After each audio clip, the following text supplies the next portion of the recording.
వందనాలండి. ఈరోజు జూలై 14 వెలుగును వెంబడించుటే కొత్త మార్గం అనే సంగతి మనం అర్థం చేసుకుందాం. లూకా 1:79 మన పాదములను సమాధాన మార్గంలోకి నడిపించినట్లు చీకటిలోనూ మరణఛాయలోనూ కూర్చుండే వారికి వెలిగిచ్చుటకై ఆ మహావాత్సల్యమును బట్టి పైనుండి ఆయన మనకు అరుణోదయ దర్శనం అనుగ్రహించెను. 400 సంవత్సరాల మౌనకాలంలోని ప్రజలు ఆత్మీయ చీకట్లో నడుస్తూ ఉండడం వల్ల మార్గంలో సమాధానం లేక జీవించారు అనే సంగతి నిన్నటి రోజు ధ్యానంలో చూశాం. ఇక్కడ జకర్యా యేసుక్రీస్తు వెలుగ్గా ఈ లోకానికి వచ్చుట గురించి ప్రవచనాత్మకంగా చెప్తూ ఉన్నాడు. ఆయన తనను విశ్వసించిన వారికి సమాధానం ఇవ్వడానికి వస్తున్నాడు. ఈ సంగతి ప్రభు యెషయా ప్రవక్త ద్వారా ఇదివరకే చెప్పాడు.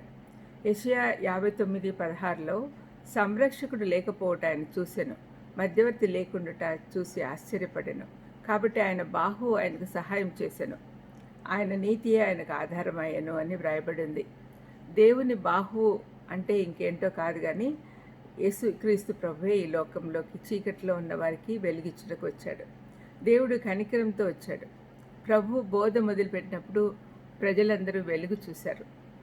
ఇప్పుడు ఈ వెలుగు మనలను దైవభక్తి గల జీవితాలను జీవించడానికి ఎలా సహాయపడుతుందో మనల్ని మనం ప్రశ్నించుకుందాం. దీంట్లో సమాధానం వస్తుంది.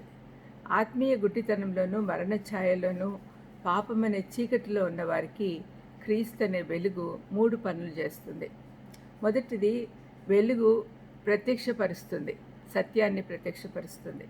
చీకటి వెలుగును గుర్తించకపోయినా వెలుగై ఉన్న క్రీస్తు ఆ చీకటిని అందరికీ తెలిపాడు. మీరు చీకటిలో ఉన్నారనే విషయం వాళ్ళకి అర్థమయ్యేటట్టు చేశాడు. ఆయన వెలుగులో మన పాపాలన్నీ మనకు స్పష్టంగా కనపడతాయి. దేవుని ఎదుట మనం పూర్తి చీకట్లో ఉన్నామని మన నిజమైన పరిస్థితి మనకు ప్రత్యక్షమవుతుంది. దేవుని గురించి, ఆయన లక్షణాలు, ఆయన మార్గాల గురించి ఏమీ తెలియని స్థితిలో మానవులందరూ ఉన్నారనే సంగతి తెలుస్తుంది. అందుకే ఈ నిజమైన వెలుగు మన పాపాలను ప్రత్యక్షపరచుటే కాకుండా పాపరహితుడైన దేవుణ్ణి మన ఎదుటికి తెస్తుంది. క్రీస్తు ద్వారా దేవుని మహిమ కూడా తెలుస్తుంది. రెండవది, వెలుగు ఉత్తేజపరుస్తుంది. యేసుక్రీస్తు మన జీవితానికి వెలుగై ఉన్నారు. ఈ జీవము చీకట్లో ఉన్న మానవుల్ని వెలిగిస్తుంది.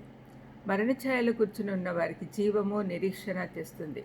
క్షమాపణ అనే మంచి వార్తను మరణశిక్ష విధింపబడిన నేరస్తులకు ఇవ్వబడుతుంది. నిరాశ నిస్పృహలతో ఉన్న వారిని ఉత్తేజపరుస్తుంది. మూడవది, ఈ వెలుగు నడిపిస్తుంది. సమాధాన మార్గం నుండి తప్పిపోయిన పాపులమైన మనలను ఈ నిజమైన వెలుగు తిరిగి సమాధాన మార్గంలోకి నడిపిస్తుంది. ఈ మార్గంలోకి మనంతటా మనం రాలేము కూడా. ఈ వెలుగు కేవలం మన కన్నులకే కాకుండా మన పాదాలకు కూడా వెలిగిస్తుంది. అదే కీర్తనకారుడు 119, 105లో చెప్పాడు. ప్రభువు చీకటి ప్రపంచంలోకి వెలుగుగా వచ్చాడు. ఇక్కడ మరణము, పాపము ఏలుతున్న సమయంలో వెలుగుగా వచ్చాడు. భక్తిగల జీవితం జీవించాలంటే ఈ వెలుగు ద్వారా నడిపించబడాలి. ఈ మార్గంలో వెళ్తే దేవునితో సమాధాన పడగలం. ప్రార్థన చేసుకుందాం. దయచేసినైనా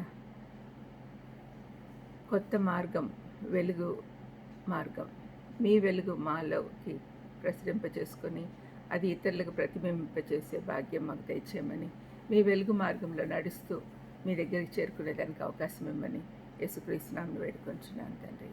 ఆమేన్. God bless you.